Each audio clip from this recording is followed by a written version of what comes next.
Everyone, welcome to all rounder siblings. कैसे हैं आप सब? आई होप आप सभी अच्छे होंगे, आपकी स्टडीज़ भी अच्छी चल रही हैं। आपको पता है हम पढ़ रहे हैं biology class 8 ICSE board, chapter number 4 हमने स्टार्ट किया था इकोसिस्टम, जिसके 2 पार्ट्स ऑलरेडी अपलोड हो चुके हैं। आज ये 3rd लेक्चर है, तो प्लीज़ सारे पार्ट्स देखिए। 3 चैप्टर्स तक भी सारे पार्ट्स आप देखिएगा, ध्यान से अच्छे से समझिए। और आपको कुछ डाउट आता है तो आप कमेंट सेक्शन में पूछ सकते हैं। और ये भी ज़रूर बताइए आपको वीडियोस कैसे लगते हैं, आपके लिए हेल्पफुल हैं या नहीं, या कुछ डाउट्स हैं आप तो आप हमसे पूछ सकते हैं। लास्ट लेक्चर में हमने फूड चेन क्या होती है वो सब हमने पढ़ा था, ठीक है। ट्रॉफिक लेवल्स पढ़े थे। फूड चेन में ट्रॉफिक लेवल्स क्या होते हैं, producers, primary consumers, tertiary consumers, trophic levels, ये सभी हमने कंप्लीट किया था। आई होप आप सभी ने वो लेक्चर देखा होगा और आपको समझ में आया है। अगर नहीं देखा है तो प्लीज़ प्लेलिस्ट सेक्शन में जाकर देख लीजिए। और हाँ, मैं आपको ये बताना चाहती हूँ, आप प्लेलिस्ट अच्छे से देखा करेगा इस, ठीक है। प्लेलिस्ट हमारी सारी अपडेटेड रहती हैं, 1 to 1 रहती है, यानी कि सारी सीरीज़ में रहती हैं, ठीक है। थंबनेल पर हम लगाते हैं, ठीक है। टाइटल भी आप देख सकते हैं वीडियो का, एक के बाद एक पार्ट्स रहते हैं, ठीक है। सीरीज़ वाइज रहते हैं, कुछ भी ऊपर नीचे नहीं रहता है। तो उसे देखने के बाद आप लोग पूछा करिए कि ये समझ में नहीं आया है, ठीक है, या ये पार्ट नहीं मिल रहा है। ऐसा हो ही नहीं सकता कि आपको एक पार्ट के बाद दूसरा पार्ट ना मिले, ठीक है। तो ध्यान से देखा करें। अब आज हम का लेक्चर स्टार्ट करते हैं, जिसमें हमें पढ़ना है फूड पिरामिड से, ठीक है। लास्ट में हमने ट्रॉफिक लेवल्स के बारे में पढ़ा था, अब हम पढ़ेंगे फूड पिरामिड के बारे में। चलिए स्टार्ट करते हैं। वीडियो को लाइक कर दीजिए, शेयर कर दीजिए अपने फ्रेंड्स क्लासमेट्स के साथ, और चैनल को सब्सक्राइब करना ना भूलें। साथ ही छोटी सी जो बेल होती है उसे भी ज़रूर प्रेस कीजिएगा, ताकि आपको वीडियो का नोटिफिकेशन मिल सके। तो फूड पिरामिड हम स्टार्ट करते हैं। An ecological pyramid is a graphical illustration to show the flow of energy through different forms of life. Food pyramid को हम इकोलॉजिकल पिरामिड भी बोल सकते हैं, क्योंकि इकोलॉजी तो होती है फूड पिरामिड में, ठीक है। तो ये ग्राफिकल इलस्ट्रेशन होता है, ठीक है, यानी कि एक ग्राफ के रूप में हम इस चीज़ को रिप्रेजेंट करते हैं। क्या रिप्रेजेंट करते हैं हम फूड पिरामिड में? एनर्जी फ्लो जो हो रही है, energy different forms of life में जो एनर्जी का फ्लो हो रहा है, उस चीज़ को रिप्रेजेंट करने के लिए हम फूड पिरामिड का यूज़ करते हैं। It has a large base which continuously narrows as we move upwards. इस फूड पिरामिड में लार्ज बेस होता है, इसका जो बेस होता है ना वो थोड़ा बड़ा होता है, और जैसे जैसे वो ऊपर जाता रहता है, अपवर्ड डायरेक्शन में जाता है, तो उसका जो साइज़ है वो नैरो होता रहता है, छोटा होता चला जाता है। The base of the pyramid represents producers, that means plants. Pyramid का जो बेस होता है, जो सबसे बड़ा होता है, वो कौन होते हैं? प्रोड्यूसर्स होते हैं, यानी कि आपके प्लांट्स। उसके बाद आपके हर्बीवोर्स आते हैं, ठीक है। फिर हर्बीवोर्स में हमने आपका प्राइमरी कंज्यूमर्स, सेकेंडरी कंज्यूमर्स पढ़े थे, और उसके बाद हमने टर्शियरी कंज्यूमर्स, या फिर आप उसे टॉप मोस्ट कंज्यूमर्स भी बोल सकते हैं, हमने वो पढ़े थे, ठीक है। तो हर्बीवोर्स में वही तो आते हैं। तो बेस जो होता है, पहले प्रोड्यूसर्स हो गए, फिर हर्बीवोर्स होता है। हर्बीवोर्स में भी आपके प्राइमरी कंज्यूमर्स, सेकेंडरी कंज्यूमर्स और टर्शियरी कंज्यूमर्स आते हैं। अब हम फूड पिरामिड 2 तरह के होते हैं, पिरामिड ऑफ नंबर्स एंड एक होता है आपका पिरामिड ऑफ बायोमास। तो पिरामिड ऑफ नंबर्स में क्या होता है? The pyramid shown here represent the number of organisms in each trophic levels, hence called pyramid of numbers. जो पिरामिड आपको नीचे यहाँ पर दिखाया हुआ है, ये नंबर ऑफ ऑर्गेनिजम्स शो करता है कि एक ट्रॉफिक लेवल में कितने ऑर्गेनिजम्स प्रेजेंट हैं। इसीलिए हम इस पिरामिड को हम क्या बोलते हैं? पिरामिड ऑफ नंबर्स बोलते हैं। In case of grassland ecosystem, अगर ग्रासलैंड इकोसिस्टम है, the small plants and grasses are always higher in number. तो स्मॉल प्लांट्स होते हैं, स्मॉल ग्रासेस होती हैं, ये सभी ज़्यादा क्वांटिटी में पाए जाते हैं। This number represents a decrease in the number as we move towards the apex consumer. ये जो नंबर होता है, कौन सा नंबर? जो स्मॉल प्लांट्स का है, ये जो नंबर है ये डिक्रीज होता रहता है। ये नंबर डिक्रीज होता रहता है जैसे जैसे आप एपेक्स कंज्यूमर के पास आते हो, ऊपर हाई लेवल के कंज्यूमर्स तक पहुंचते रहते हो, तो वो धीरे धीरे वो नंबर क्या होता रहता है? डिक्रीज होता रहता है। तो ये होता है आपका पिरामिड ऑफ नंबर्स, ठीक है। ये पिरामिड है, अभी बताया था। पिरामिड जो होगा आपका, चाहे नंबर्स का हो, बायोमास का हो, इसमें क्या होगा? बेस बड़ा होता है, फिर जैसे जैसे आप अपवर्ड जाते हो तो वो नैरो होता चला जाता है, ठीक है। बेस आपके प्रोड्यूसर्स में आ गए, जैसे जैसे आप अपवर्ड जा रहे हो तो प्रोड्यूसर्स आपके प्लांट्स हो गए, फिर हर्बीवोर्स आते हैं, फिर प्राइमरी कार्निवोर्स आते हैं, फिर सेकेंडरी कार्निवोर्स। इस तरीके से डिवीजन होता रहता है ना। तो प्रोड्यूसर्स ज़्यादा होते हैं, फिर ये धीरे धीरे इनका नंबर डिक्रीज़ होता चला जाता है। तो यही होता है आपका पिरामिड ऑफ नंबर्स, जिस पिरामिड में आपको हर एक ट्रॉफिक लेवल में नंबर ऑफ ऑर्गेनिजम्स शो करे जा रहे हैं, तो वो आपका पिरामिड ऑफ नंबर हो जाता है। अब इसके बाद बात आती है पिरामिड ऑफ बायोमास की। क्या? Pyramid of biomass. This type of pyramid shows the relationship between the organisms of different trophic levels in terms of biomass. ये जो पिरामिड होता है ये डिफरेंट ट्रॉफिक लेवल्स के जो ऑर्गेनिजम्स हैं उनके बीच के रिलेशनशिप को रिप्रेजेंट करता है बायोमास के टर्म में। बायोमास क्या होता है? बायोमास अभी हम आगे पढ़ेंगे। Biomass of an organism generally decrease from producers to the top carnivores in grassland ecosystem. अगर ग्रासलैंड इकोसिस्टम है तो ऑर्गेनिजम्स का जो बायोमास होता है वो जनरली प्रोड्यूसर्स से टॉप कार्निवोर्स तक जाते जाते वो डिक्रीज होता है। बायोमास क्या होता है? It is the total weight of dry matter present in ecosystem at any one time. Dry matter का टोटल वेट कितना है जो किसी भी इकोसिस्टम में प्रेजेंट है एक टाइम पर, ठीक है? किसी भी ड्राई मैटर का टोटल वेट कितना है किसी भी एक टाइम पर, उसे हम बोलते हैं बायोमास। तो ये होता है आपका पिरामिड ऑफ बायोमास। बायोमास जो होता है ऑर्गेनिजम्स का वो भी डिक्रीज होता है प्रोड्यूसर्स से टॉप लेवल तक जाते हुए। आई होप आपको pyramid of numbers and pyramid of biomass समझ में आया होगा। अब हम पढ़ते हैं फ्लो ऑफ एनर्जी कि यानी कि इनमें फ्लो ऑफ एनर्जी कैसे होता है। Green plants use solar energy during photosynthesis and convert it into chemical energy. Green plants क्या करते हैं? सोलर एनर्जी यानी कि सन से जो रेज आती हैं उस एनर्जी को यूज़ करती हैं फोटोसिंथेसिस की प्रोसेस में और उस एनर्जी को यूज़ करके कन्वर्ट कर लेते हैं केमिकल एनर्जी में। This energy is transferred along food chains from one trophic level to the next. ये जो एनर्जी होती है ये ट्रांसफ़र हो जाती है फूड चेन्स में, ठीक है? जैसे पहले प्रोड्यूसर्स में थी एनर्जी, फिर प्राइमरी कंज्यूमर्स में जाएगी, फिर सेकेंडरी कंज्यूमर्स में। तो ये जैसे जैसे फूड चेन बढ़ती जाती है उसमें अगले वाले ट्रॉफिक लेवल पर वो ट्रांसफ़र हो जाती है। एक ट्रॉफिक लेवल से अगले ट्रॉफिक लेवल में वो एनर्जी ट्रांसफ़र हो जाती है प्रोड्यूसर्स से अगले वाले ऑर्गेनिज्म में। However amount of available energy decreases from one trophic level to the next. Energy तो फ्लो, एनर्जी ट्रांसफ़र तो होती है, लेकिन क्या होता है जो अमाउंट है अवेलेबल एनर्जी का वो एक ट्रॉफिक लेवल से दूसरे ट्रॉफिक लेवल में ट्रांसफ़र होने में डिक्रीज़ हो जाता है थोड़ा सा अमाउंट, ठीक है? मान लीजिए प्रोड्यूसर्स के पास जो 100% एनर्जी थी, जब प्राइमरी कंज्यूमर्स के पास ट्रांसफ़र हुए, अगले लेवल पर ट्रांसफ़र हुए तो 95% रह गई एनर्जी, ठीक है? तो एनर्जी एक लेवल से दूसरे लेवल में जाने पर डिक्रीज़ होती है। Energy flow in an ecosystem starts from the sun which produces all the energy needed for life. Energy flow जो होता है एक इकोसिस्टम में, एनर्जी जो फ्लो हो रही है तो सबसे पहले वो एनर्जी आती कहाँ से है? सन से आती है, ठीक है? जो सारी एनर्जी जितनी भी चाहिए होती है वो प्रोड्यूस होती है, किससे प्रोड्यूस होती है? सन से।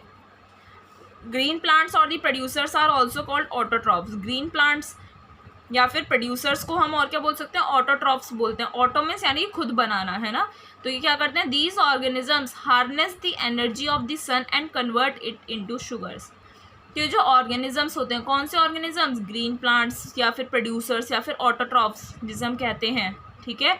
तो ये ऑर्गेनिजम्स एनर्जी जो होती है सन की उसे हार्नेस करते हैं यानी कि उसे यूज़ करते हैं और यूज़ करके उसे शुगर्स में कन्वर्ट कर लेते हैं। These organisms obtain 100% of the energy they produce. ये एनर्जी जो प्रोड्यूस करते हैं उसका 100% एनर्जी वो बना लेते हैं, ऑब्टेन कर लेते हैं सन से। Primary consumers which eat the autotrophs get the next most energy but this is only 10% of the original energy that the autotrophs get. क्या बोल रहा है? ये जो प्राइमरी कंज्यूमर्स जो प्लांट्स को खाते हैं, उन ऑटोट्रॉप्स को खाते हैं, उन्हें ज़्यादा एनर्जी मिलती है, लेकिन ये जो उन्हें एनर्जी मिलती है ना वो ओरिजिनल एनर्जी की, जो ओरिजिनल एनर्जी यानी कि जो एनर्जी प्लांट्स के पास थी ना उसका 10% अगले लेवल में जाता है। समझ में आया? Next the secondary consumers which eat the primary consumers get nutrients but this is only 1% of the energy that was originally in the plant. अब प्रोड्यूसर्स के पास 100% था, प्राइमरी कंज्यूमर्स में जब फूड का फ्लो हुआ, एनर्जी का फ्लो हुआ तो वो 10% गया ओरिजिनल वाली का। फिर प्राइमरी कंज्यूमर्स के बाद आपके सेकेंडरी कंज्यूमर्स आते हैं। तो सेकेंडरी कंज्यूमर्स जो प्राइमरी कंज्यूमर्स को खाते हैं उन्हें न्यूट्रिएंट्स तो मिलते हैं, लेकिन जो प्लांट्स के पास, प्रोड्यूसर्स के पास ओरिजिनल एनर्जी थी ना, स्टार्टिंग में 100% थी, उसका 1% जाता है सिर्फ सेकेंडरी कंज्यूमर्स के पास। फिर आते हैं आपके टर्शियरी कंज्यूमर्स जो टॉप पर होते हैं फूड चेन के, वो सेकेंडरी और प्राइमरी कंज्यूमर्स को खाते हैं and they only get 0.1% of energy originally produced by green plants. तो जो टॉप पर होते हैं यानी कि टर्शियरी कंज्यूमर्स होते हैं जो सेकेंडरी और प्राइमरी कंज्यूमर्स को ईट करते हैं, खाते हैं, उन्हें जो ग्रीन प्लांट्स ने स्टार्टिंग में एनर्जी प्रोड्यूस करी होती है उसका 0.1% ही मिलता है। तो इस तरीके से वो डिक्रीज़ हो जाती है। आई होप आपको समझ में आया एनर्जी कैसे फ्लो करती है और कैसे डिक्रीज़ होती है। ठीक है, लेवल्स याद करते होंगे। सबसे पहले प्रोड्यूसर्स होते हैं बेस में, तो उनके पास तो 100% एनर्जी होती है। उसके बाद आपके प्राइमरी कंज्यूमर्स आए, उनके पास ओरिजिनल वाली का सिर्फ 10% पार्ट जाता है। ठीक है, फिर सेकेंडरी कंज्यूमर्स आए, उनके पास 1% जाता है एनर्जी, ठीक है, ओरिजिनल वाली से।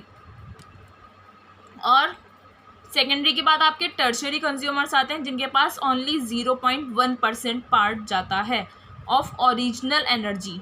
जितनी प्लांट्स ने स्टार्टिंग में प्रोड्यूस करी होती है उसका 0.1 पार्ट जाता है किसे, टर्शियरी कंज्यूमर्स को। तो इस तरीके से एनर्जी फ्लो करती है levels to levels and energy decrease होती रहती है। अब देखते हैं अगला topic, interaction between biotic and abiotic factors. हमने फर्स्ट लेक्चर में बायोटिक एबायोटिक फैक्टर्स के बारे में पढ़ा था, तो उनके बीच में इंटरेक्शन कैसे होता है, रिलेशन कैसे होता है, कैसे वो आपस में जुड़े हुए हैं, कनेक्टेड हैं, हम वो पढ़ेंगे। All organisms and their life processes are greatly influenced by their interaction with other living organisms as well as with abiotic components of the environment. जितने भी organisms हैं और उनकी जो लाइफ की प्रोसेस है वो उन पर बहुत ज़्यादा इन्फ्लुएंस पड़ता है, बहुत ज़्यादा इफ़ेक्ट पड़ता है उनके इंटरेक्शन का। किसके साथ, दूसरे लिविंग ऑर्गेनिजम्स के साथ भी, और इन्वायरमेंट के जो एबायोटिक कंपोनेंट्स हैं। एबायोटिक कंपोनेंट्स हमने पढ़े थे ना, सन, एयर, वाटर, ये सभी आपके एबायोटिक कंपोनेंट्स में आते हैं। तो एक ऑर्गेनिज्म है, उसकी जो भी लाइफ की प्रोसेस है उसकी, उस पर बहुत ज़्यादा इफेक्ट पड़ता है दूसरे ऑर्गेनिजम्स के इंटरेक्शन से और एबायोटिक कंपोनेंट्स के इंटरेक्शन से। An ecosystem is a living system where all organisms live together in a community, abiotic and biotic, and how they connect and interact with each other. Ecosystem एक living system होता है जहाँ पर सारे organisms एक साथ रहते हैं एक कम्युनिटी में, चाहे बायोटिक कंपोनेंट्स हो या एबायोटिक हो, कैसे वो आपस में जुड़े हुए होते हैं और कैसे वो आपस में इंटरेक्ट करते हैं। ठीक है, it is formed by the interaction between biotic factors and abiotic factors in a habitat. अब ये जो इंटरेक्शन होता है बायोटिक फैक्टर्स और एबायोटिक फैक्टर्स का, वो एक हैबिटेट में रहकर होता है। Some examples of ecosystem include, examples क्या क्या हैं आपके इकोसिस्टम के, pond ecosystem, forest ecosystem, sea ecosystem. We will discuss about forest ecosystem here. इस लेक्चर में हम क्या करेंगे, इस क्लास में आपको फॉरेस्ट इकोसिस्टम के बारे में बताया हुआ है। फॉरेस्ट में आपके सारे एनिमल्स भी आएंगे, यहाँ पर सारे प्लांट्स भी आएंगे, तो हम उन सभी के बारे में पढ़ने वाले हैं फॉरेस्ट इकोसिस्टम के बारे में। चलिए स्टार्ट करते हैं forest ecosystem. A forest ecosystem consist of the community of plants, animals, microbes and all other organisms in interaction with the chemical and physical features of their environment. Forest ecosystem includes abiotic components like organic and inorganic substances present in the soil and atmosphere. It also includes dead organic debris. Forest ecosystem में plants, animals, microbes और सभी organisms की community होती हैं। ठीक है, उनकी सारी सोसाइटी होती है, जितने तरह के प्लांट्स होते हैं, जितने तरह के एनिमल्स हैं, जितने तरह के भी माइक्रोब्स हैं या दूसरे भी ऑर्गेनिजम्स हैं, सभी एक फॉरेस्ट इकोसिस्टम में आते हैं। किसके साथ उनका इंटरेक्शन होता है, उनका जो एनवायरनमेंट है, ठीक है, उनके आसपास की जो चीज़ें हैं फॉरेस्ट इकोसिस्टम में, उनका केमिकल और फिजिकल फीचर्स के साथ इंटरेक्शन होता है उनका। फॉरेस्ट इकोसिस्टम में आपके एबायोटिक कंपोनेंट्स भी आते हैं, जैसे ऑर्गेनिक और इनऑर्गेनिक सब्सटेंसेस होते हैं जो आपके सॉइल में और एटमॉस्फेयर में प्रेजेंट होते हैं। तो ये सभी चीज़ें फॉरेस्ट इकोसिस्टम में आती हैं, एबायोटिक भी आती हैं, बायोटिक भी आती हैं। ठीक है, फॉरेस्ट इकोसिस्टम में dead organic debris, dead organic substances भी पाए जाते हैं, तो फॉरेस्ट इकोसिस्टम में ही इंक्लूडेड होते हैं। बायोटिक कंपोनेंट्स अभी आपको और अच्छे से बताया हुआ है क्या क्या आते हैं। Biotic components include trees of different species, shrubs and other ground vegetation. Green plants conducting photosynthesis serve as the producers of a forest ecosystem.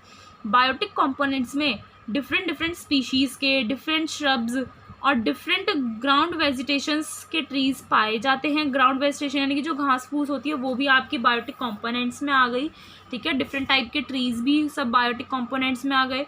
उसमें जो ग्रीन प्लांट्स होते हैं जो फोटोसिंथेसिस की प्रोसेस करवाते हैं वो फॉरेस्ट इकोसिस्टम के प्रोड्यूसर्स की तरह काम करते हैं। फॉरेस्ट इकोसिस्टम में तो ग्रीन प्लांट्स ही हो गए ना प्रोड्यूसर्स। अब आते हैं बात animals like ants, beetles, flies, bugs, spiders and grasshoppers hopping around the trees feed on tree leaves. कुछ एनिमल्स हैं आपके जैसे ants, beetles, flies, bugs, spiders, grasshoppers जो ट्रीज के आसपास चारों तरफ हॉपिंग करके यानी कि घूम फिर कर ट्री की लीव्स पर ही क्या करते हैं वो फीड करते हैं यानी कि ट्रीज को ही खाते हैं। उन्हें हम क्या बोलते हैं, वो होते हैं आपके प्राइमरी कंज्यूमर्स, क्योंकि वो प्लांट्स को ही तो खा रहे हैं, ग्रीन प्लांट्स को ही तो खा रहे हैं। वो सभी कौन, ants, beetles, flies, bugs, spiders और grasshoppers, these are called primary consumers, ठीक है। Secondary consumers include, secondary consumers में कौन आएंगे, different kinds of birds, snakes, lizards, crawling on trees जो क्रॉलिंग करते रहते हैं, रेंगते रहते हैं ना, पेड़ पर बैठते रहते हैं, तो दूसरे कंज्यूमर्स सेकेंडरी कंज्यूमर्स आपके ये सभी होते हैं। These secondary consumers mainly feed on these primary consumers और हर्बीवोर्स। तो ये जो सेकेंडरी कंज्यूमर्स होते हैं ये मेनली इन्हीं प्राइमरी कंज्यूमर्स पर फीड करते हैं, यानी कि इन्हीं प्राइमरी कंज्यूमर्स को खाते हैं, यानी कि हर्बीवोर्स को खाते हैं।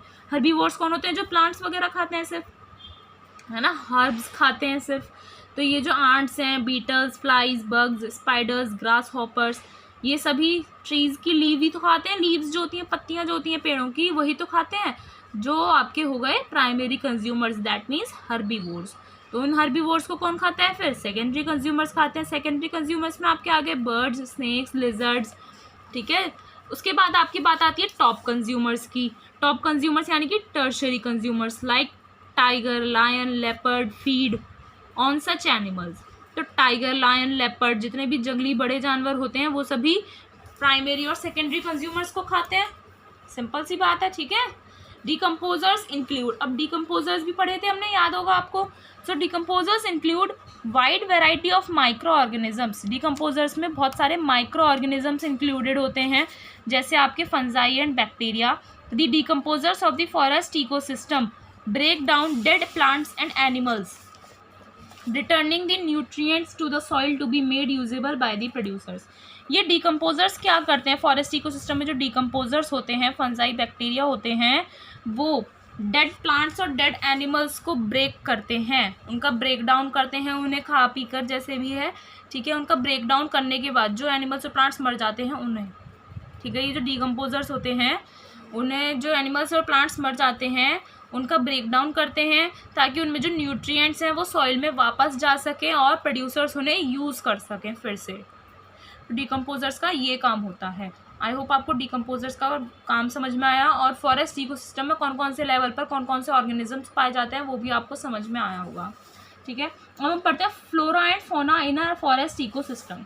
फ्लोरा एंड फौना क्या होता है एक फॉरेस्ट इकोसिस्टम में, अब हम वो पढ़ेंगे। Flora means the plants which grow naturally in a particular area. किसी भी एक एरिया में जो प्लांट्स अपने आप नेचुरली ग्रो करते हैं उसको हम फ्लोरा बोलते हैं। Fauna on the other hand means animals living naturally in an area.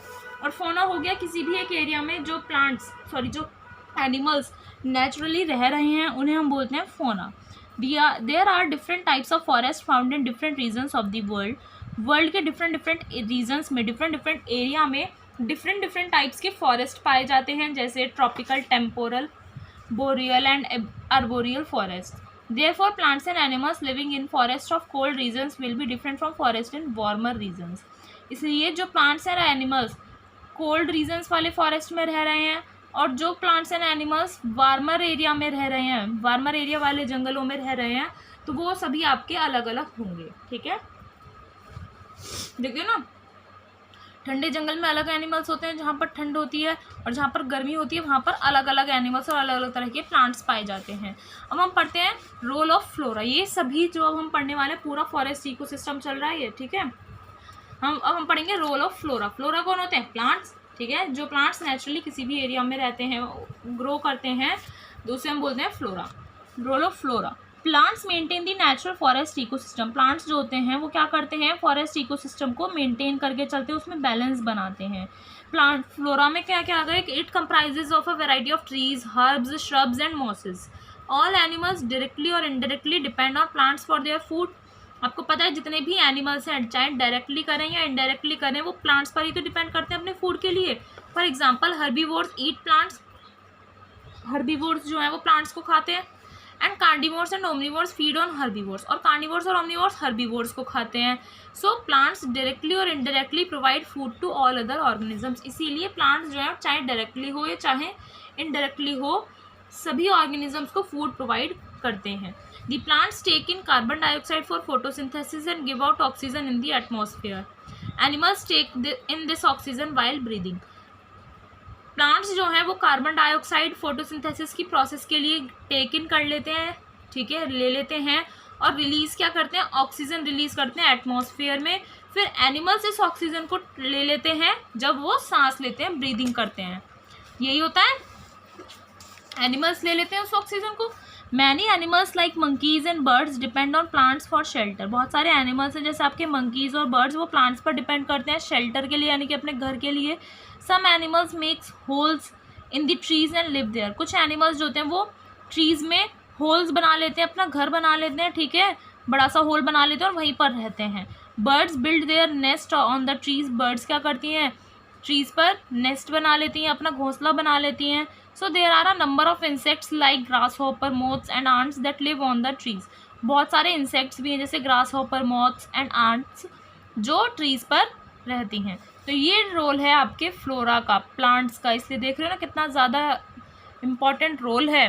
Carbon dioxide वो ले लेते हैं फोटोसिंथेसिस की प्रोसेस के लिए, तभी तो वो ऑक्सीजन रिलीज़ होती है जो एटमॉस्फेयर में वो रिलीज़ करते हैं। फिर वो एनिमल्स ले लेते हैं जब ब्रीदिंग कर रहे होते हैं, है ना। फिर मंकीज़ और बर्ड्स के लिए ये एक शेल्टर का काम करते हैं ये प्लांट्स, ठीक है। कुछ जो एनिमल्स होते हैं जैसे बर्ड्स होती हैं वो नेस्ट बना लेती हैं, कुछ एनिमल्स उसमें होल बना लेते हैं उस पेड़ में, सभी पेड़ों में, है ना। इंसेक्ट्स भी वहीं पर रहते हैं। तो ये रोल है आपके फ्लोरा का। अब हम रोल पढ़ेंगे फोना का। फोना का क्या काम है फॉरेस्ट इकोसिस्टम में? Animals play an important role in maintaining ecosystem in a forest. Forest का इकोसिस्टम मेंटेन करने के लिए एनिमल्स भी एक इंपॉर्टेंट रोल प्ले करते हैं। Animals take in oxygen, release carbon dioxide while breathing. Animals जो है वो ऑक्सीजन ले लेते हैं और कार्बन डाइऑक्साइड रिलीज करते हैं जब सांस लेते हैं, है ना। This carbon dioxide in turn is utilized by the plants in the process of photosynthesis and oxygen is released. ये जो कार्बन डाइऑक्साइड हम रिलीज़ करते हैं, एनिमल्स जब कार्बन डाइऑक्साइड रिलीज़ करते हैं तो ये कार्बन डाइऑक्साइड प्लांट्स के द्वारा ले ली जाती है फोटोसिंथेसिस की प्रोसेस के लिए, और ऑक्सीजन इसमें वो रिलीज़ करते हैं। कौन? प्लांट्स। ये तो प्रोसेस चलती रहती है। आगे बोल रहे हैं animals help plants to reproduce through pollination. Animals help करते हैं प्लांट्स की ताकि वो पॉलिनेशन से रिप्रोड्यूस कर सके। एनिमल्स जैसे आपके इंसेक्ट्स, बर्ड्स और दूसरे एनिमल्स होते हैं, they help the plants by carrying the pollen grains to various places for pollination. ये जो एनिमल्स होते हैं जैसे इंसेक्ट्स हैं, बर्ड्स हैं या दूसरे एनिमल्स हैं, वो प्लांट्स की हेल्प करते हैं। कैसे हेल्प करते हैं? वो पॉलन ग्रेन्स को कैरी करके अलग अलग जगह पर ले जाते हैं ताकि पॉलिनेशन की प्रोसेस हो सके। हमने पॉलिनेशन वाला टॉपिक जब पढ़ा था तब समझा था बहुत अच्छे से, जब रिप्रोडक्शन इन प्लांट्स पढ़ा था। Animals help the plants with the process of seed dispersal. Animals जो है प्लांट्स की हेल्प करते हैं सीड डिस्पर्जल की प्रोसेस से। The fruits are eaten by animals and birds. Fruits जो हैं वो एनिमल्स और बर्ड्स के द्वारा खा लिए जाते हैं। Then walk or fly to distant places and spread the seeds which come out with their droppings. अब उन्होंने वो फ्रूट्स खाए, मान लीजिए कोई ऐसा फ्रूट खा लिया जिसमें सीड्स हैं, एनिमल्स या बर्ड्स ने खा लिया, तो वो वॉक करते हैं या फिर फ्लाई जब करते हैं, बर्ड्स वगैरह जब फ्लाई करती हैं या एनिमल्स वॉक करके जाते हैं अलग अलग एरिया में, तो वो सीड्स को स्प्रेड कर देते हैं, ठीक है, सारे में उनके मुंह से गिर जाती है जब वो खाते हैं। Some seeds sticks to the furs of the animals or birds and are carried from one place to another. कुछ सीड्स जो होती हैं वो एनिमल्स या बर्ड्स के फर्स में, ठीक है, उसमें चिपक जाती हैं और दूसरी एक जगह से दूसरी जगह पर चली जाती हैं। तो ये होता है आपका सीड डिस्पर्जल, ठीक है। आज हम यहीं तक करते हैं। आई होप आपको फ्लोरा एंड फोना का कॉन्सेप्ट समझ में आया होगा, इनका क्या रोल है आपको ये भी समझ में आया होगा। बहुत ही सिंपल है और बहुत इंपॉर्टेंट रोल है इनका ये, है ना। फॉरेस्ट इकोसिस्टम आई होप आपको पूरा समझ में आया है। नेक्स्ट लेक्चर में हम स्टार्ट करेंगे इंटरडिपेंडेंस बिटवीन ऑर्गेनिजम्स। ऑर्गेनिजम्स के बीच में इंटरडिपेंडेंस कैसे होता है, वो आपस में एक दूसरे से कैसे निर्भर रहते हैं एक दूसरे पर, हम नेक्स्ट लेक्चर में वो पढ़ेंगे। तो वीडियो को प्लीज़ लाइक कर दीजिएगा, शेयर कर दीजिएगा और चैनल को सब्सक्राइब करना ना भूलें। ये चैप्टर हमारा नेक्स्ट लेक्चर में कंप्लीट हो जाएगा। उसके बाद एक और लेक्चर होगा जिसमें हम exercise and question answers complete कर लेंगे, फिर हम नेक्स्ट लेक्चर की तरफ मूव करेंगे। तो चलिए मिलते हैं नेक्स्ट वीडियो में नेक्स्ट लेक्चर के साथ। Thank you.